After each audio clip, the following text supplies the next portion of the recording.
오늘 우리에게 주시는 하나님의 말씀은 구약 성경 하박국 3장 17절로 19절까지 말씀입니다. 하박국 3장 17절로 19절까지 말씀입니다. 이 주님의 말씀을 봉독할 때 다 함께 살아계신 하나님의 음성을 들으실 수 있기를 바랍니다. 비록 무화과 나무가 무성하지 못하며 포도나무에 열매가 없으며 감람나무에 소출이 없으며 밭에 먹을 것이 없으며 우리의 양이 없으며 외양간에 소가 없을지라도 나는 여호와로 말미암아 즐거워하며 나의 구원의 하나님으로 말미암아 기뻐하리로다. 주 여호와는 나의 힘이시라. 나의 발을 사슴과 같게 하사 나를 나의 높은 곳으로 다니게 하시리로다. 이 노래는 지휘하는 사람을 위하여 내 수금에 맞춘 것이니라. 아멘. 이런 이야기가 있습니다.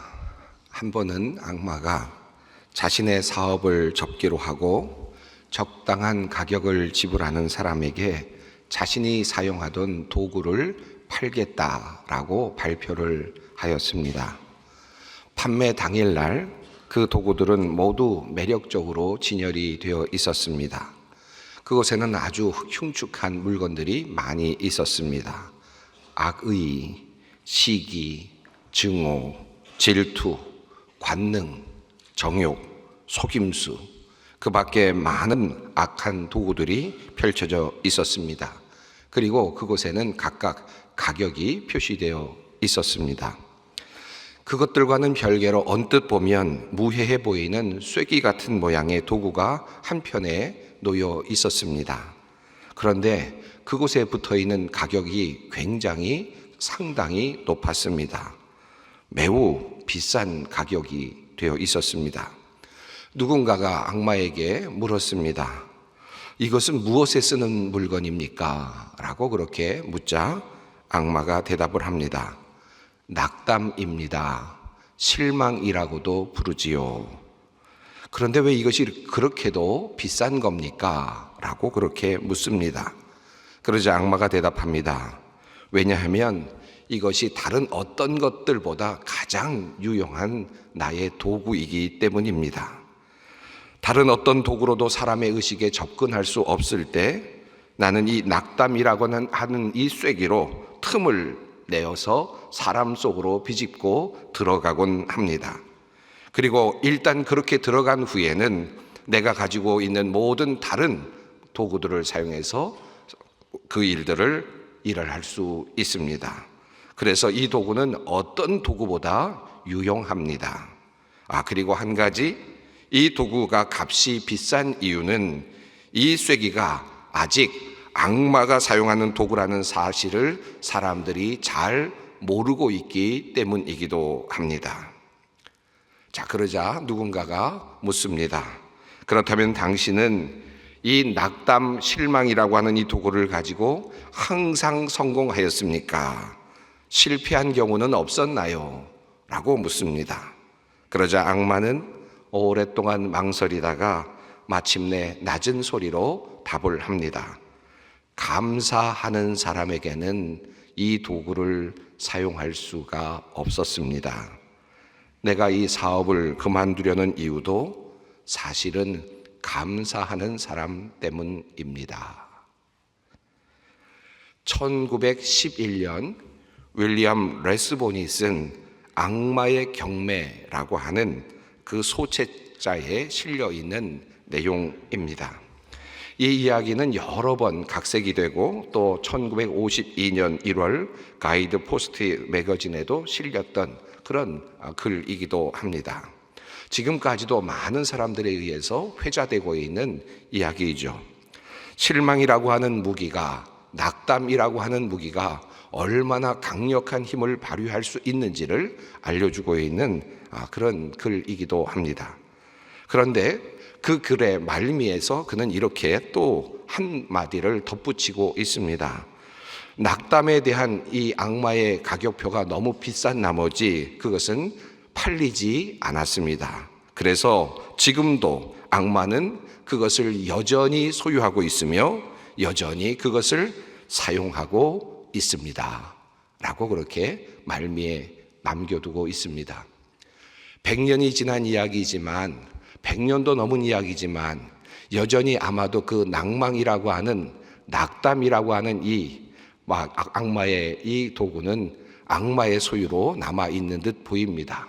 그리고 여전히 악마는 그것을 사용하고 있는 듯 보이기도 합니다. 살아가면서 이것이 어디에서부터 왔을까라고 생각이 드는 것들이 종종 있습니다. 사랑이라고 하는 것이 우선 그렇습니다. 여러분, 남녀가 사랑하는 것을 보면, 또 사람들이 사랑하는 것을 보면, 그리고 사람들을 그렇게 보듬는 것을 보면 도대체 이 사랑이 어디에서부터 왔을까 하는 그런 궁금증이 생기지 않으십니까? 어떤 작용에 의해서 이런 일이 일어날까 하는 생각이 들 때가 종종 있습니다.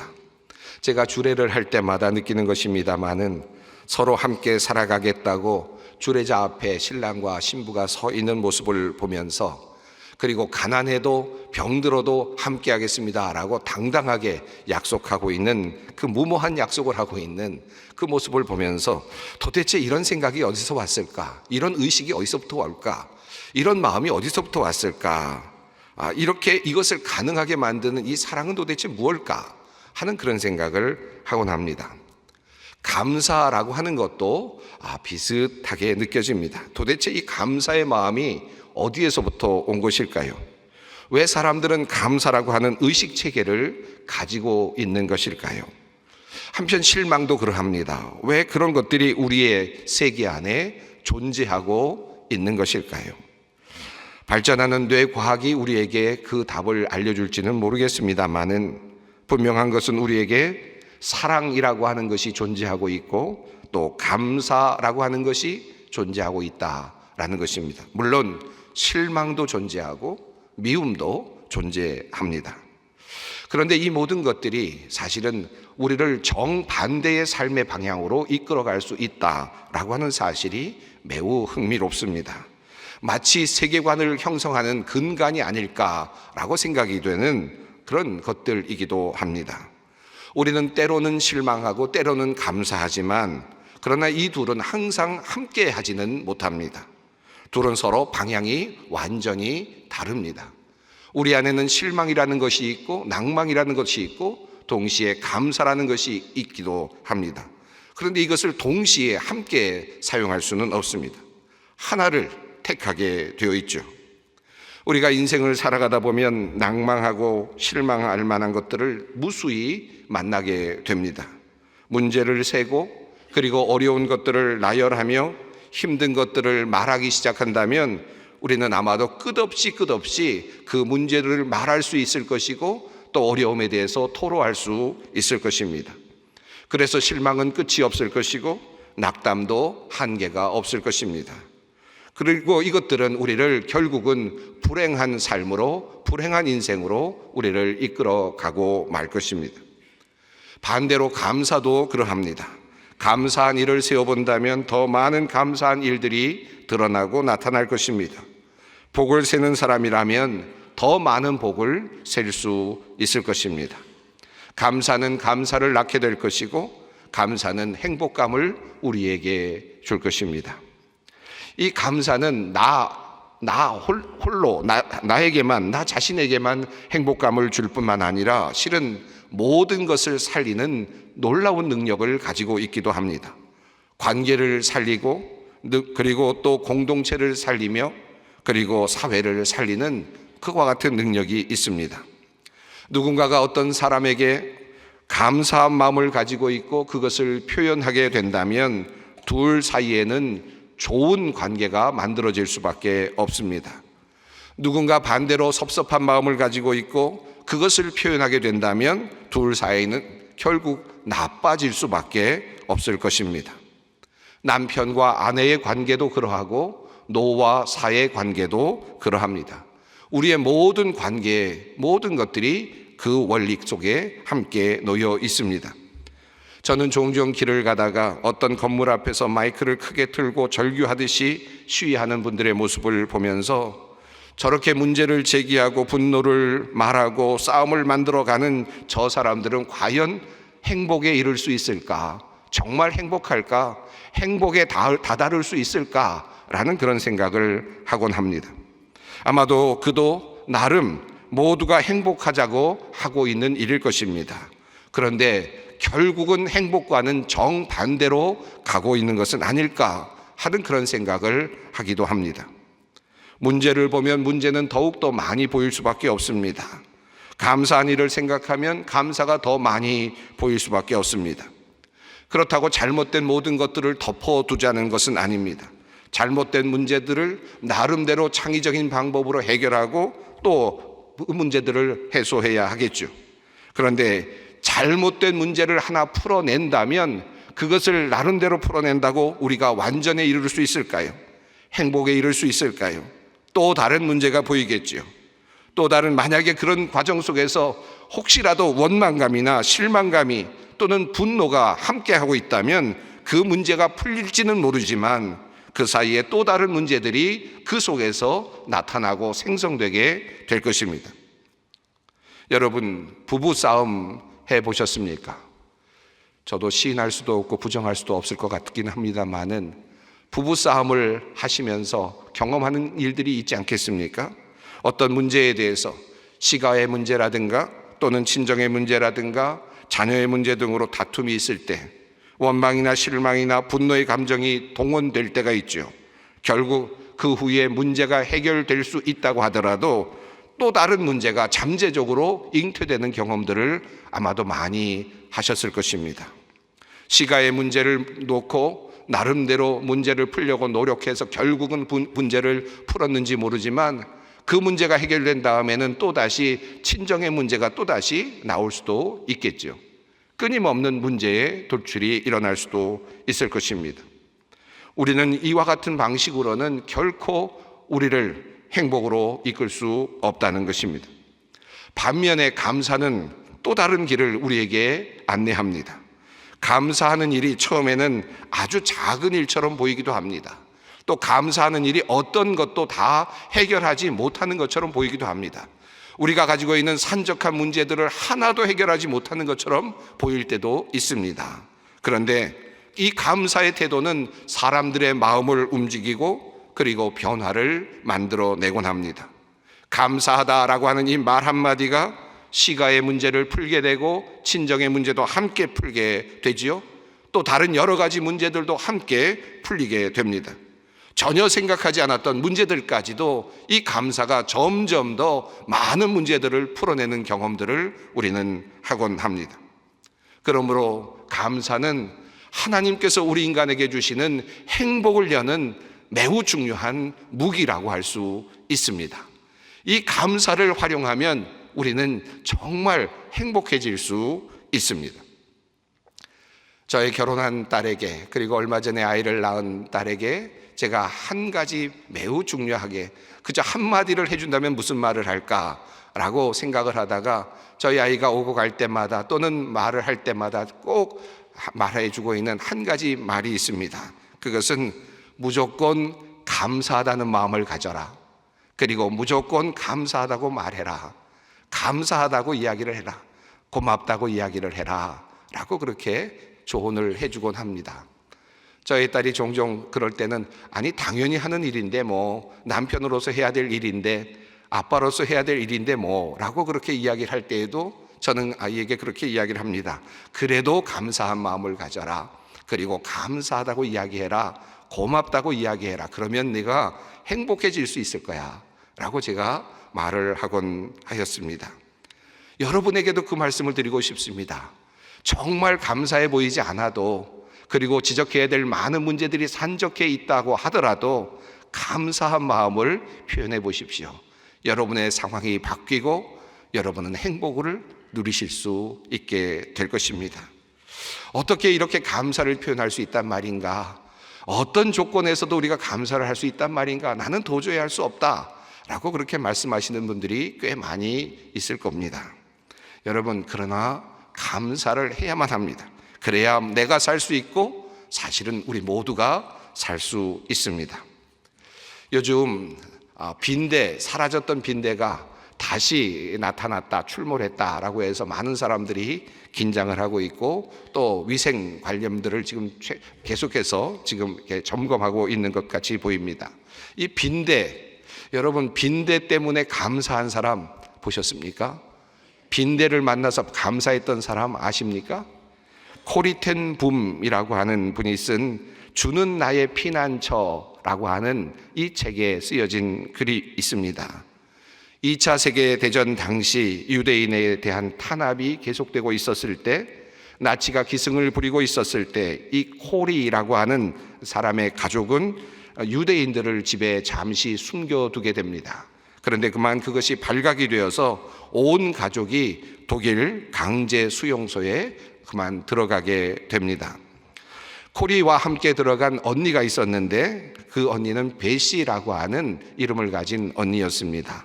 그런데 이 베시라고 하는 이 언니는 항상 감사를 말하는 그런 언니였습니다. 항상 감사하자, 항상 감사하다라고 하는 말을 입에 달고 사는 그런 사람이었습니다. 감옥에 함께 들어가게 되었는데 여성들이 들어가는 감옥이었죠. 처음 배정받은 큰 방에 들어가게 되었는데 벼룩이 그 빈대들이 가득했습니다. 빈대들이 그들을 계속해서 괴롭혔습니다. 빈대들이 출몰하고 있는 그 자리, 그 감옥에서 생활하기가 얼마나 어려웠겠습니까? 감옥에 들어와도 감사해 여러 가지 이야기를 하던 이 아이들 두 아이는 코리와 베시는 그럼에도 불구하고 코리는 말하였습니다. 그래도 나는 빈대 때문에 감사할 수는 없어. 나를 물어뜯고 있는 이 빈대 때문에 나는 도저히 감사를 찾을 수 없어 라고 그렇게 이야기를 합니다.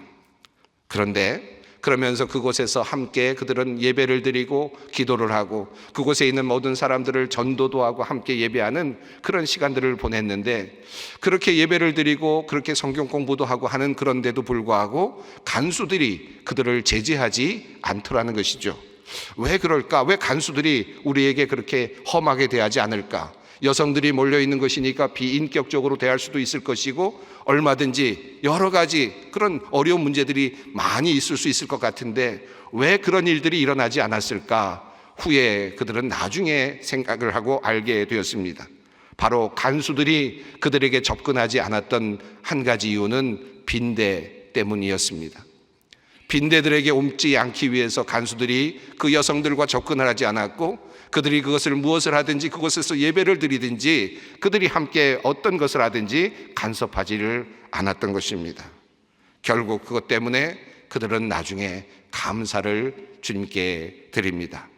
그들은 말합니다. 빈대 때문에 감사합니다. 빈대 때문에 우리를 안전히 지켜주셔서 감사합니다. 빈대 때문에 우리가 예배할 수 있게 되어서 감사합니다. 빈대 때문에 우리가 함께 그곳에서 기도할 수 있게 되어서 감사합니다 라고 그들은 고백하고 있습니다. 여러분, 친구와 싸우다가 총에 맞아서 반신불수가 되어서 휠체어를 타고 평생 동안 살 수밖에 없게 된 사람이 있다면 그는 과연 감사할 수 있겠습니까? 17살에 반신불수가 되어서 살아가야 되는 그 많은 앞으로의 길들을 내다보는 사람이 과연 감사함으로 살아갈 수 있을까요? 타이론 플라워라고 하는 사람의 이야기를 여러분에게 드리고 싶습니다. 타이론 플라워는 10살 때 아버지가 살해되는 경험을 합니다. 또 부모 없이 불우한 시절을 치료시설에서 보내고 특수학교들을 거치면서 보내게 되었습니다. 그렇게 참으로 힘들고 어려운 삶을 살아가고 있었던 이 타이론 플라워에게 한 가지 희망이 있었습니다. 그것은 바로 그가 농구를 제법 잘 한다는 것이었습니다. 농구는 그에게는 아주 큰 희망이었습니다. 그리고 그는 아주 유망한 선수로 촉망을 받고 있기도 했었습니다. 그가 17살이 되던 해에 농구 경기를 하던 중에 동료와 폭력 사태가 일어나게 되었고 결국 친구가 쏜 총에 맞아서 그는 휠체어를 탈 수밖에 없는 상황에 그만으로 되어 갔습니다. 얼마나 실망이 컸겠습니까? 복수의 마음이 가득했겠지요. 원망이 가득했을 것입니다. 그런 그가 하나님을 만나고 다른 경험을 합니다.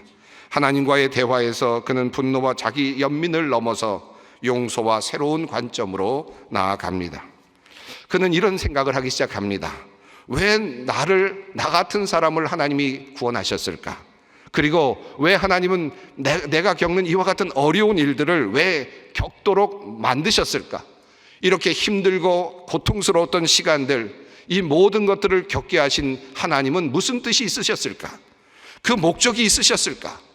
하나님께서 나에게 이와 같은 어려운 시간을 주신 것은 어떤 의미가 있을까라고 그렇게 끈질기게 메어 달리며 그리고 감사의 조건을 찾아가기 시작하였습니다. 그리고 마침내 그는 한 가지 사실을 깨닫게 되었습니다. 그는 다음과 같이 고백합니다. 나는 하나님께서 나에게 고위험 도시 청소년들과 함께 일할 수 있는 특별한 능력을 주셨다는 것을 알게 되었습니다. 그들은 제가 이미 경험했던 일을 겪고 있습니다. 부모는 투옥되었거나 사망했으며 가난하게 자라났고 학교에서 문제를 겪었습니다. 이제 그들에게 저의 이야기를 통해 하나님을 전해줄 수 있는 삶이 완성되었습니다. 자기 자신이 겪었던 이 모든 고난이 그 고난당하는 아이들을 향해서 나갈 수 있는 자격을 만들어 주었다라고 그는 고백을 하며 하나님께 감사를 드렸습니다. 복수를 생각했던 타이로는 결국 신앙을 통해 위안을 찾았고 그리고 새로운 삶의 관점을 갖습니다. 나중에 대학을 나오고 풀브라이트 장학금을 받게 되고 법학 학위를 받습니다. 그리고 그 후에도 그는 고위험 청소년들과 깊은 연결을 맺으면서 살아가고 있습니다. 하이어 임팩트라고 하는 사역을 지금도 이끌어가고 있다고 합니다. 놀라운 하나님의 사람이라고 할 수 있겠습니다. 여러분 어떻습니까? 감사는 어떠한 상황에서도 우리를 새롭게 만들어 줍니다. 또한 세상을 바꾸고 있습니다.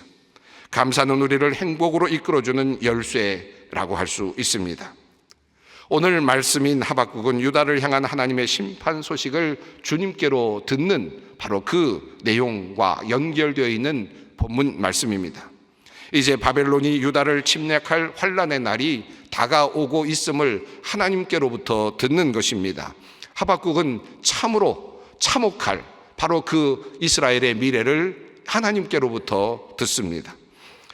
바로 이러한 하나님의 계획을 들은 하박국은 육체와 내장이 떨리고 뼈가 썩는 두려움과 경외, 두려움을 느낍니다. 이 두려움 속에서 이제 환란의 날을 기다려야만 합니다. 그럼에도 불구하고 하박국은 이러한 상황 속에서 하나님께 감사의 노래를 부릅니다. 이것이 바로 오늘 본문의 자리입니다. 비록 무화과 나무가 무성하지 못하며 포도나무에 열매가 없으며 감람나무에 소출이 없으며 밭에 먹을 것이 없으며 우리의 양이 없으며 외양간에 소가 없을지라도 나는 여호와로 말미암아 즐거워하며 나의 구원의 하나님으로 말미암아 기뻐하리로다. 하나님의 심판의 소식 앞에서 하박국은 그 속에서도 감사의 조건을 찾아냅니다. 바로 그것은 구원하실 하나님에 대한 기대입니다. 비록 하나님께서 그들을 심판하시지만 언젠가 이스라엘을 다시 구원할 것이니 그것을 바라보며 감사를 찾습니다. 비록 심판의 자리에 들어가지만 그러나 결국 하나님께서 우리를 구원하여 주실 것이고 우리의 힘이 되어 주실 것이니 그것을 바라보며 감사를 드립니다. 무화과 나무가 무성하지 못하여도 포도나무의 열매가 열리지 않아도 감람나무에 소출이 없어도 밭들이 양식거리들을 만들어내지 못할지라도 양들이나 소의 번식이 멈추어 설지라도 그럴지라도 구원의 하나님을 향하여 나는 노래하리라. 구원의 하나님을 향하여 감사의 찬송을 부르리라. 이것이 바로 하박국의 신앙입니다. 오늘 우리는 추수감사주의를 보내고 있습니다. 1620년 9월 6일 영국의 플리머스를 떠난 메이플라워는 102명의 승객과 26명의 선원과 함께 이제 항해를 시작하였습니다. 그 배에서 한 아이가 태어났습니다. 그의 이름을 이 바다에서 얻었다라고 해서 오시아누스라고 그렇게 붙였습니다. 항해 중에 거친 파도로 희생된 사람도 있었습니다. 존 호우란드라고 하는 사람이었습니다. 출행한 지 66일 만에 11월 11일에 결국 닻을 내립니다. 케이프카드라고 하는 지역이었습니다. 그리고 12일 바로 다음 날 그들은 첫 번째 예배를 드렸습니다. 그리고 시간이 흘러갑니다. 12월 22일 산모 알로톤이 아이를 낳다가 그만 사산을 하기 시작합니다. 그리고 계속해서 많은 사람들이 죽어가기 시작했습니다. 그들은 4월 5일까지 그 배에서 보냈지만 그 겨울을 보내는 동안 수많은 사람들이 목숨을 잃습니다. 겨울이 지나고 봄을 맞이하였을 때 102명의 승객 중 53명만이 살아남습니다. 그리고 26명의 선원 중에서도 13명만이 살아남습니다. 1년 동안 그들은 열심히 이제 경작을 하고 인디안이 옥수를 심도록 도와준 암파노아그 인디언 90여 명과 이 가을에, 그 다음의 가을에 축제와 예배를 드렸습니다. 이것이 바로 추수감사주일의 유래입니다. 여러분, 여러분의 아내를 잃고 여러분의 남편을 잃고 자식을 잃은 사람들이 감사 예배를 드릴 수 있습니까? 그런데 첫 번째 추수감사주일은 이와 같은 상황 속에서 이루어졌습니다. 감사는 삶의 태도입니다. 위대한 삶의 태도입니다. 우리를 행복으로 이끌어주는 마스터 키입니다. 감사하는 사람만이 행복을 찾을 수 있습니다. 감사하는 사람은 이 세상이 살만합니다. 감사한 사람은 내가 태어나서 살아가는 것이 즐겁고 행복합니다. 장로의 신학대학교 감사절 예배를 매년 드리는데 제가 예배를 디자인했던 2014년 예배 때 감사절 예배가 모두 마칠 때쯤에 우리 당시에 김명용 총장님이신데 우리 총장님께서 마지막에 나오셔서 위탁의 말씀을 하셨습니다. 즉흥적인 위탁의 말씀이었는데 참 마음에 와닿아서 받아 적어 두었습니다. 이런 말씀을 하셨습니다. 오늘 감사절을 맞이해서 특별하게 여러분에게 한마디 위탁의 말씀을 드리려고 합니다. 여기 처녀 총각들이 많은데 결혼할 때 감사할 줄 아는 사람과 꼭 결혼하셔야 합니다. 그래야지 행복한 삶을 삽니다. 이 점 명심하시고요. 남학생들도 명심해야 하는데 예쁜 여자가 아니라 감사할 줄 모르는 분들을 불평이 많은 분들하고 살다 보면 마귀와 함께 사는 거예요. 정말 마귀를 경험하게 될 겁니다. 결혼하신 분들, 이미 결혼하신 분들은 방법이 없잖아요. 그 마귀 몰아내는 방법이 감사입니다. 감사하면 그 마귀가 쫓겨나게 됩니다. 저는 이 감사가 가장 높은 영성이고 가장 높은 거룩이라 생각합니다. 여러분, 감사하는 마음으로 마귀를 몰아내고 사랑과 평화와 생명의 세계를 만들어가는 귀한 주님의 일꾼들이 되시기를 바랍니다. 이렇게 말씀을 하셨습니다. 여러분 동의가 되십니까? 감사하는 사람이 행복한 사람이고 감사한 사람이 옆에 있을 때 나에게 행복이 있습니다. 감사하십시다. 감사는 하나님께서 우리에게 주시는 귀한 축복의 열쇠입니다. 기도하겠습니다. 사랑의 하나님, 오늘 추수감사주일을 보내며 감사한 일들을 하나씩 다시 세워봅니다. 감사한 마음이 넉넉함이 되고 넉넉함이 나눔이 되고 나눔이 기쁨이 되며 기쁨이 행복을 만들어가는 이 아름다운 선순환의 역사를 우리가 우리의 삶을 통해 경험케 하여 주시옵소서.